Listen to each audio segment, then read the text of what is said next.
गांव शिमला में एक लड़का रहता था, सूरी। सूरी के अब्बू की चाय की दुकान थी। वो सुबह उनकी मदद करता और फिर स्कूल चला जाता। स्कूल में सूरी से कोई ठीक से बात नहीं करता था, क्योंकि वो चाय बनाने वाले का बेटा है। वो सबसे बात करने की कोशिश करता है, दोस्तों के ग्रुप में शामिल होना चाहता है, लेकिन कोई भी उससे बात नहीं करता। और अगर वो बात करने की कोशिश भी करता तो सारे लोग उसका मजाक उड़ाने लगते। हे, कोई मेरे साथ वीडियो गेम खेलेगा? हाँ, मैं खेलूंगा।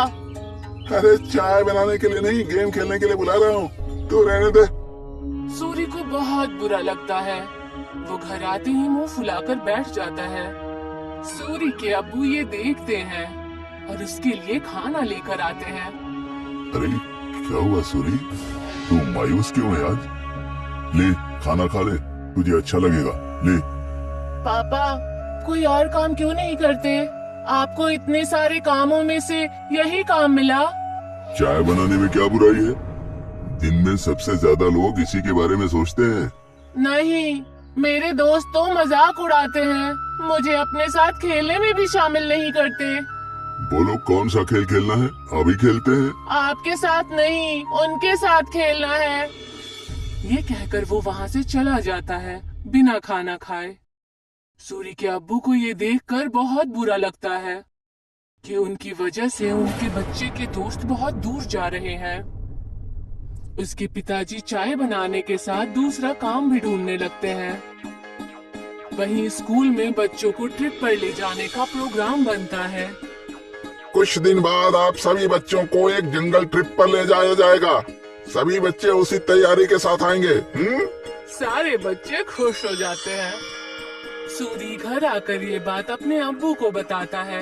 पापा, मुझे स्कूल की तरफ से जंगल की ट्रिप पे ले जाया जा रहा है। मुझे जरूरी सामान पैक करके दे दीजिएगा। अरे वाह, ये तो बहुत अच्छी बात है। अपने सामान में एक छोटा बर्तन जरूर लेकर जाना। वहाँ अगर कुछ पकाना हो तो काम आ सकता है, ठीक है? जी पापा, जरूर। और हाँ, तुम्हें एक और बात बतानी थी। मैं नई नौकरी ढूंढ रहा हूँ। तुम्हें अब अपने दोस्तों के सामने शर्मिंदा नहीं होना पड़ेगा और वो तुमसे बात भी करेंगे। सच पापा? हाँ। सूरी खुशी से पिताजी के गले लग जाता है। कुछ दिन बाद उस जंगल ट्रिप पर जाने का दिन आ जाता है। सब उस जंगल में पहुंचने के बाद ट्रैकिंग शुरू कर देते हैं। मैं सबको 4 ग्रुप में बांटूंगा, जिसमें एक लीडर भी होगा। वो सब एक साथ में रहेंगे और अपना काम करेंगे। सब अपने लीडर की बात मानेंगे, समझ गए ना? सब अपना बैग लेकर ट्रैकिंग शुरू करते हैं। अरे किसको लीडर बना दिया? इसको तो चाय के अलावा कुछ नहीं आता। सब हंसने लग जाते हैं। सूरी को बहुत बुरा लगता है। कुछ दूर चलने के बाद वो थक जाता है। चलो यहाँ रुक जाते हैं, थोड़ा खा पी भी लेते हैं। बाकी सभी मान जाते हैं और रुक जाते हैं। नहीं, हम नहीं रुक सकते। अगर हम रुके तो लेट हो जाएंगे और कुछ ही देर में अंधेरा भी होने वाला है। लो, लीडर बना दिया तो अब हम पे हुक्म चला रहा है। नहीं, हम नहीं चलेंगे। तुझे जाना हो तो जा। हम थोड़ा नाश्ता करने के बाद ही ट्रैकिंग शुरू करेंगे। तू जा। सूरी के मना करने के बाद भी वो वहीं रुकते हैं, लेकिन फिर भी सूरी उन्हें नहीं छोड़ता और उनके साथ वहीं रुक जाता है। कुछ ही देर में टीचर और बाकी के बच्चे आगे निकल जाते हैं और वो वहीं रह जाते हैं। थोड़ी देर आराम और नाश्ता करने के बाद वो अपने ट्रैकिंग शुरू करते हैं, लेकिन जल्द ही सूरज डूब जाता है और अंधेरा हो जाता है। अरे ये तो अंधेरा हो गया, अब तो रास्ता भी समझ में नहीं आ रहा।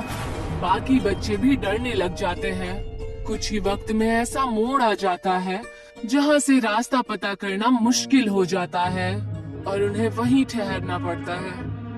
अब तो मुझे भी रास्ता नहीं पता। मेरे ख्याल से हमें आवाज लगानी चाहिए। तुरंत ही वो चारों टीचर और अपने क्लास के विद्यार्थियों को आवाज लगाते हैं, लेकिन बात नहीं बनती। हाँ, टीचर, टीचर, अरे कोई हमें सुन रहा है? हम खो गए हैं, कोई है? सब चिल्लाते हैं लेकिन कोई भी जवाब नहीं आता। लगता है हम बहुत पीछे रह गए हैं। हमें आगे का रास्ता नहीं पता, इसीलिए हमें यहीं रुक जाना चाहिए। हो सकता है अगर आगे गए तो रास्ता भटक जाए। नहीं, हमें कोशिश करनी चाहिए, क्या मालूम हम सही जगह पहुंच जाएं। रात बहुत हो चुकी है, जानवरों का भी डर है। टीचर थोड़ी देर में हमें खोजते हुए आ ही जाएंगे। हमें यहीं रुकना चाहिए। सबको उसकी बात ठीक लगती है और वो लोग वहीं रुक जाते हैं। कुछ ही देर में रात हो जाती है और तेज ठंडी हवा बहने लगती है और उनके पास बचा खाना भी खत्म होने लगता है। हाँ, अब तो हमारा खाना भी खत्म हो जाएगा और पानी भी खत्म हो जाएगा। अब भी कहता हूँ मैं, हमें चलना चाहिए। अरे लेकिन जाएंगे कहाँ? रास्ता तो बंद है। मुझे तो बहुत डर लग रहा है, कहीं कोई जानवर ना हमें खा जाए। मुझे तो बहुत ठंड भी लग रही है। हाँ मुझे भी। मैं आग जलाता हूँ और सब लोग आग जलाते हैं। कुछ देर जलने के बाद आग कम होने लगती है। क्या करेंगे, इतनी ठंड है, आग भी खत्म हो रही है। जानवर से नहीं तो ठंड से चूर कर मर जाएंगे।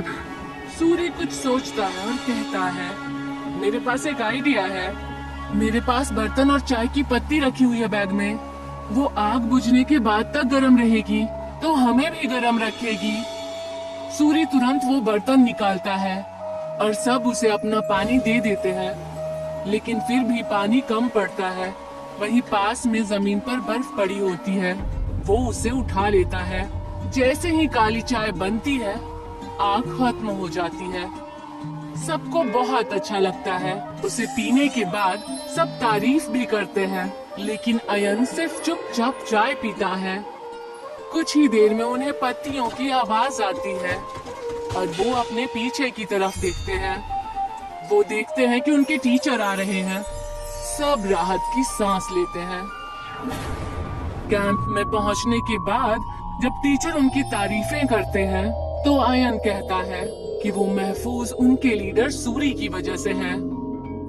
ये सुनकर सूरी को बेहद खुशी होती है। सूरी की कहानी सुनकर सब उससे दोस्ती करने आते हैं।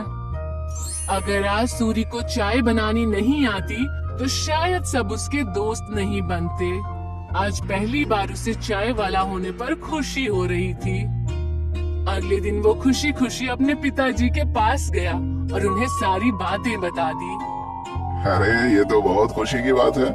एक बात तो मेरे पास भी है, मैंने अच्छी नौकरी ढूंढ ली है। सूरी ये सुनकर हैरान और उदास हो जाता है। नहीं पिताजी, आपको काम बदलने की कोई जरूरत नहीं है। आप जो भी काम करते हैं वो अच्छा ही होता है और कोई भी काम छोटा या बड़ा नहीं होता। ये मुझे अब समझ आ गया है।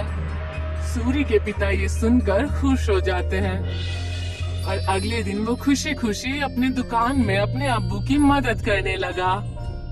और जैसे ही वो स्कूल पहुंचा तो सब उससे मिलकर उससे बातें करने लगे और उसके साथ खेलने लगे।